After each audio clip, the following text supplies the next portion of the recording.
Welcome to another episode of the brand called You, a podcast and podcast show that brings you leadership lessons, knowledge, experience, and wisdom from thousands of successful individuals from around the world. I'm your host, Ashutosh Garg, and today I'm delighted to welcome a very accomplished professional from the world of human resources from Port of Spain, Trinidad and Tobago, Lara Quentrall-Thomas. Lara, welcome to the show. Good morning. Thank you very much for having me. Thank you. Lara is the chairman and founder of the Regency Recruitment and Resources Organization. So, Lara, my first question, can you tell me a little bit about your own journey in the world of HR and recruitment and what inspired you to start Regency? So it's an interesting, rather convoluted story, but I'll try to give you the nutshell version.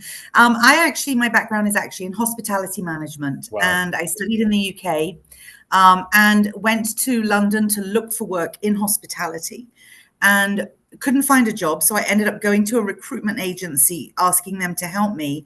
They didn't have any jobs in hospitality, but they did have a job as a junior recruitment consultant. I needed to pay my rent. I took the job. 34 years later, here I am. So I fell in love with it. I had a knack for it. It's very people-oriented work. It's a very dynamic business, very fast-paced work, which I really loved. And then my father, for most of my life, even though we're originally from the UK, my father has lived in Trinidad for most of my life. So I came back to Trinidad from the UK on holiday in 1995 and was chatting with Daddy about business and opportunities. And the recruitment market then was really dominated by two major agencies. Mm-hmm. So there was really space in the market for someone new, someone perhaps with a different approach, a more aggressive, a more modern approach. And so the following year, I quit my job and I came back to Trinidad to try my hand at being an entrepreneur. And I originally said, 5 years, and that's going to be it. Then I'm going to go back to England. Mm. And that was 28 years ago, and I'm still here. And the rest, as they say, is history. The rest is history, indeed. So tell me, over the last 2.5, 3 decades, what, in your view, have been some of the major changes in the HR landscape in Trinidad? That's a really good question, because I think it has changed, probably very much reflecting what's happening around the rest of the world. Mm. Online technology has meant that we are now competing with global job boards, whereas when I started, I was competing just with local recruiters. So I think the world of what's available to candidates and job seekers has changed completely. Also, job seekers themselves are much more technologically savvy. They are using the online tools and platforms, of course, AI now, to really be much more focused in their job search. And I think they demand more from us as recruiters and HR professionals. What I noticed in Trinidad specifically, and I don't know if this is true globally, when I first started 28 years ago here, a lot of young people would come and say, I'm looking for a job in the public service or in the public utilities. They're looking for job stability. They're looking for long-term, a career with one organization. That you don't hear that anymore. Yep. Now they're looking for 2 or 3 jobs to launch them into entrepreneurship. So young people want to be entrepreneurs. They're looking really just to get a bit of experience to be able to then build their own brand, that brand called You, right? That is something that we're really seeing and didn't really have those conversations 30 years ago. And then connected to that is, of course, the need for hybrid work, remote work, work-life balance, all of these things that, we talk a lot about in HR.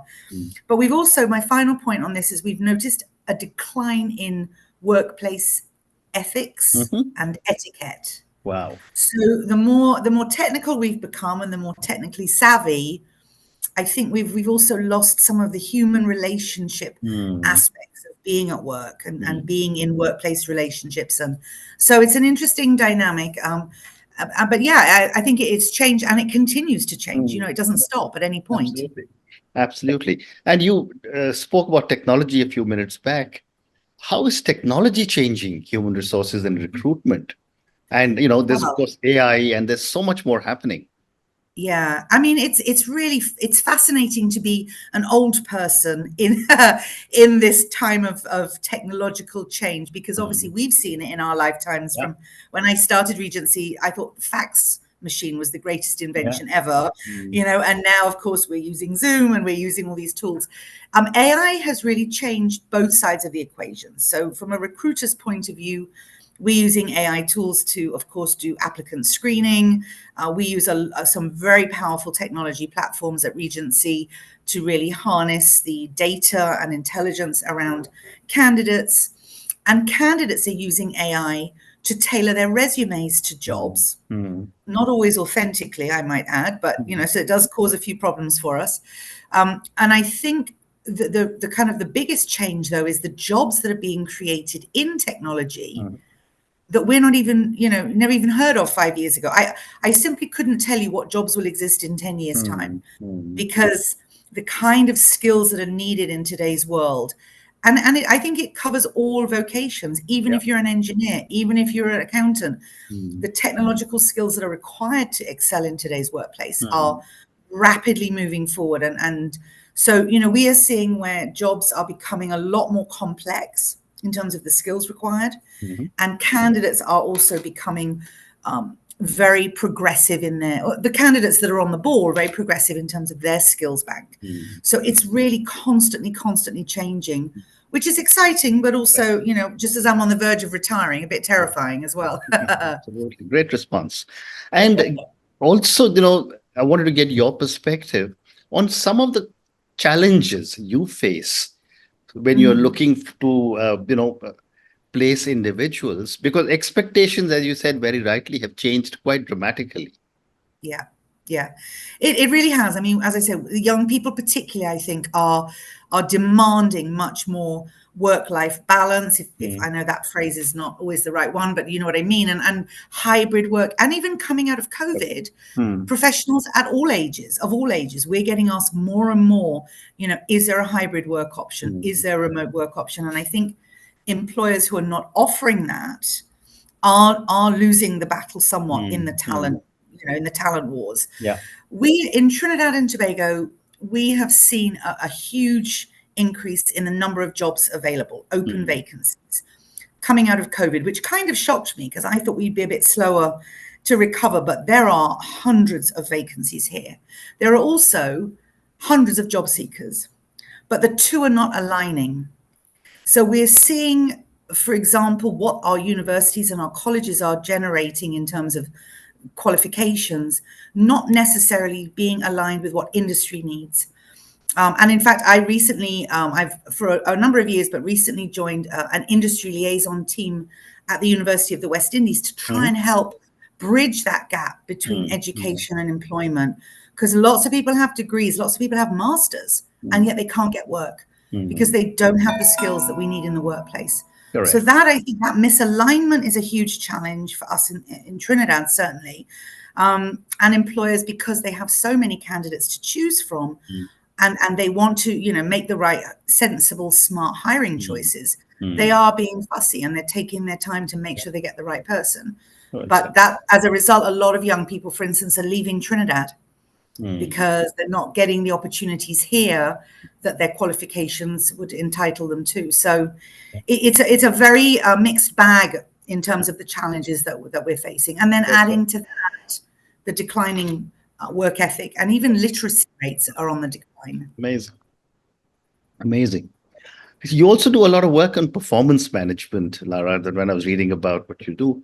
What are some of the best practices you have seen for an effective performance management program? Well, it's so interesting because, yes, I've been doing performance management for a long time. And, like many of your viewers will know, we used to do the annual performance review and 360 degrees and everybody's involved. And it's a nightmare for managers. It's a nightmare for the employees. It becomes this huge, ugly elephant in the room that everybody dreads. And so we have been advocating, and in fact, we're doing it here at Regency, for a much more dynamic, fluid, immediate type of performance management. So, for example, what we do here is we do quarterly meetings. I do them with my senior managers. They do them with their team members. And then we report at the moment, we report on a monthly basis on how we're doing against targets, what performance issues there might be with particular individuals, so that we can nip things in the bud We're not waiting till the end of the year to say, hey, you did that thing wrong back in January. And it allows us to be able to adapt much more quickly to what training is needed to fix a problem, what technology we need to bring in if we're encountering something that needs fixing, rather than this sort of stiff, formal annual review. Smaller, more frequent, informal chats, if you like. And I have found that they've gone really far to building relationships with employees. And again, coming out of COVID, we realized that we had to be so much more connected to our people. Correct. With empathy and understanding, because especially now we're working remotely. If I may not see you physically in person, until maybe once every month, but I need to be constantly checking in with you and seeing how you're doing. And so I think the whole concept of performance management has evolved to be a much more relationship oriented conversations. Now, of course, it varies from different industries, but we're seeing it being more impactful when it's more frequent and more dynamic, and enables you as a team, as a unit, as a company to pivot more quickly to deal with responses. Because the environment we work in is so dynamic, it changes so you can't wait till the end of the year to decide how you're going to respond to a challenge or an opportunity. You have to be able to pivot quickly, and you can't do that if your teams are not fully engaged. So I think it really speaks to how you engage your employees. And in many cases, I think the annual review is something that is no longer a useful tool for anybody. Well said. But the other thing that I have also seen about performance management is that most leaders find it very difficult to talk about underperformance. Yes. It is, as you said, the elephant in the room, and therefore a lot of people like to duck it.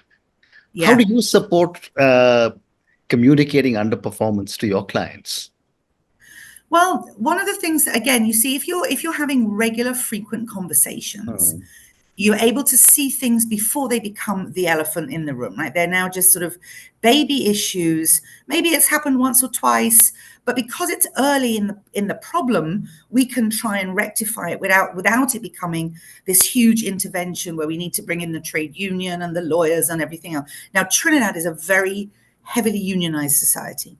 So it is very difficult here to terminate an employee, for example, for poor performance. We do have established protocols in terms of the disciplinary process, and you have to follow those, obviously, to comply with the law. But what we try and do is prevent the client even getting to that point by having conversations, trying to identify the cause of the problem. What can we do to support the employee, whether it's in terms of a change in their hours, if it's a punctuality issue, maybe they don't have the tools that they need or they need more training. But I think if your conversations with your staff are happening more frequently, you can see these things before they become an enormous problem that then requires all kinds of interventions and resources. And I think also it's very important for managers not to always give everything to HR. Right. Sometimes you can deal with it in your own team, in your own unit, before bringing HR in. But what I would say is, certainly in Trinidad, you have to document everything. Every single experience, meeting, email, phone call has to be documented if you need to build a case, towards termination.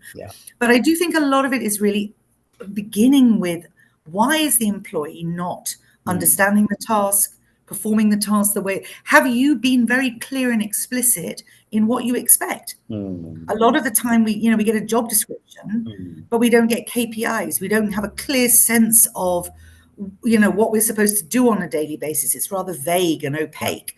And so I think there's blame on both sides. And the idea of having these frequent conversations is to try and dispel that, have clarity, communicate clearly to, this is what I expect.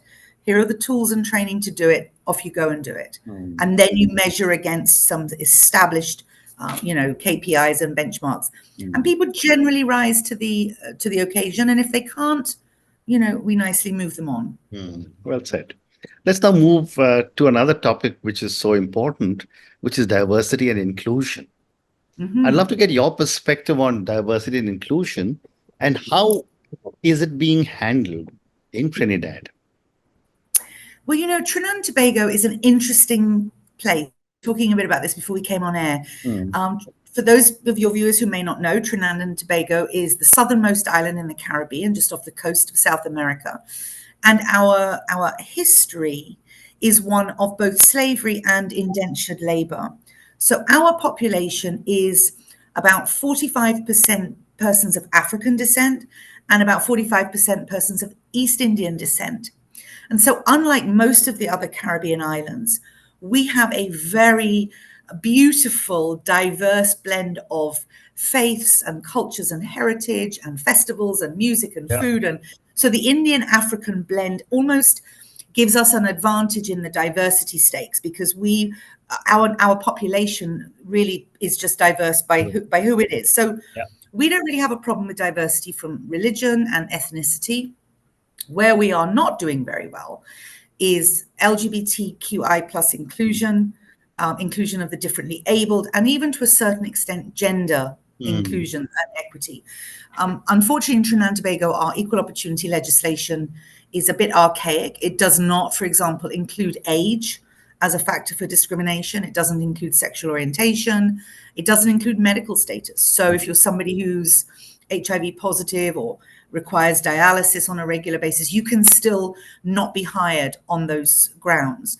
So we are, Regency and a number of other corporate companies are advocating for changes in the law. So I think Trinidad we're doing great in some areas, but we really are well behind the curve when it comes to having a more inclusive workplaces, particularly, I think, really can do a lot to encourage inclusivity, even though the law hasn't changed. So Regency, for example, has become a workplace champion for LGBT inclusion. And, the law may not be there yet, but we want to be, one of those employers that is an employer of choice because we have an inclusive culture. So I think we're good on the diversity, some of the aspects. The equity is still a challenge, and inclusion, definitely, we have ways to go. Some work to do. Thank you. Yeah. Next few questions are for you now, Lara. When I was reading about you, you have such an impressive profile. Thank you. How has your involvement with the Rotary International shaped your perspective on business and community service? I love Rotary, and I know that being from India, you will be aware that Rotary is obviously very well covered and represented in India as well. And you would know, of course, that Rotary has eliminated polio in India. That was the work that Rotarians did. Yeah. So I actually was introduced to Rotary in 1999 by a client, and 20 plus years later, I'm still in it. And it has taught me the importance of service through our phrase is fellowship through service, right? So we build relationships through the service that we give to the community. But more than that, it has infused that concept of serving others and being of service into my workplace culture. So I built a company where everybody here understands that we give back as an organization. A couple of ways that we do that is we do a number of CSR initiatives throughout the year. The staff are invited to make suggestions. The staff come with us. We've done everything from working with turtles to working with young gymnasts. We support school literacy in some impoverished areas. But also as a professional and as my staff, we go into colleges and schools. So the same way you're doing your give back now through because of your experience, we go regularly into schools and colleges to give talks and help young people prepare for the world of work. And in fact, that is even one of our strategic targets as a company. So we're not leaving it to chance and leaving it to if and when it happens. We have built service into our strategic plan. We obviously have our ESG profile, and we're very committed to being more effective in terms of environment and sustainability. But as a small company, our footprint is really negligible. So where we can be very impactful is in the service that we give. And we tend to focus on young people because they need a lot of guidance and advice and information. So being a Rotarian, and it's also broadened my network. I have a global network of friends through Rotary. I have done business. I continue to do business with Rotarians around the world. So it's given me business. But I think really fundamentally, it has allowed me to combine my love of service with my love of people into building, what I think is a brand that will stand certainly the test of time in Trinidad, but have that legacy of helping others. Yeah, well said. So I have time for two more questions for you. My next question, Lara, is what does being recognized by Recognition Professionals International mean to you? Well, I actually was very surprised when I received the recognition, because as you would know, as somebody who's owned businesses and had employees, recognition and reward and celebrating people for their achievements and accomplishments is such a powerful motivator. Correct. And, it doesn't have to be anything fancy. It can be a small token. It can be a small commemoration. But I do think that recognition is something that is a very powerful way to get people excited to carry on doing what they're doing. And also as an entrepreneur, I'm responsible for motivating my staff and recognizing and celebrating my staff, but nobody really ever recognizes and celebrates me, apart from my mum. My mum will call me regularly and say, good job. So it isn't. I think it's nice to be recognized by your peers, by your industry, and in this case, Recognition Professionals International. I mean, they're a global leader in terms of workforce recognition. I think it's just a pat on the back, a bit of cheerleading that encourages you to keep going and know that you're going in the right direction. So it meant a lot to me, and I'm very humbled and proud that we were acknowledged by them. Fascinating. And my last question, coming back to now recruitment and human resources, what trends do you see shaping the future of human resources and recruitment? Well, I wish I could say I know what's going to happen in 5 years, but I don't think anybody can. I mean, obviously AI is really something that is both exciting and terrifying in equal measure in terms of the way that it's changing, I think, every workplace. For us, we receive resumes, so we may advertise a position. We may get 400 resumes, of which 200 may not even be genuine human beings. I mean, it's so hard now to know who's an authentic job seeker.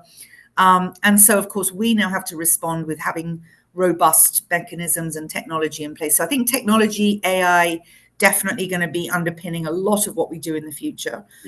Secondly, the hybrid remote work thing is not going away. Even though I know there are some workplaces now who are bringing everybody back in office Monday to Friday. But in Trinidad, we have a lot of traffic. Traffic in Trinidad is horrendous.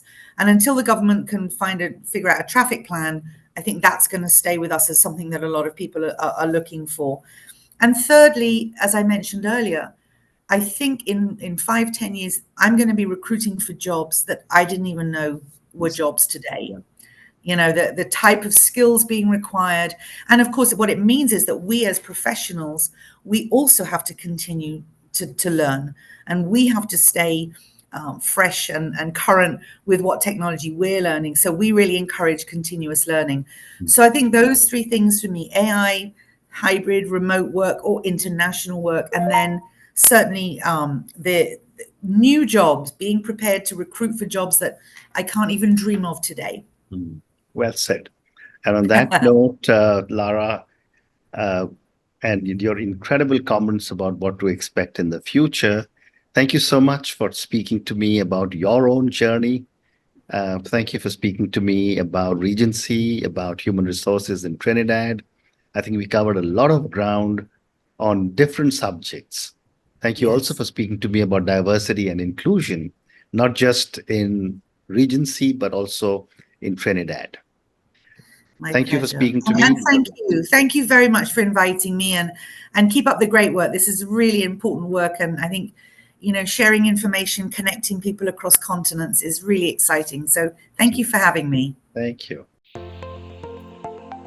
Thank you for listening to the Brand Called You videocast and podcast, a platform that brings you knowledge, experience, and wisdom of hundreds of successful individuals from around the world. Do visit our website www.tbcy.in to watch and listen to the stories of many more individuals. You can also follow us on YouTube, Facebook, Instagram, and Twitter. Just search for the Brand Called You.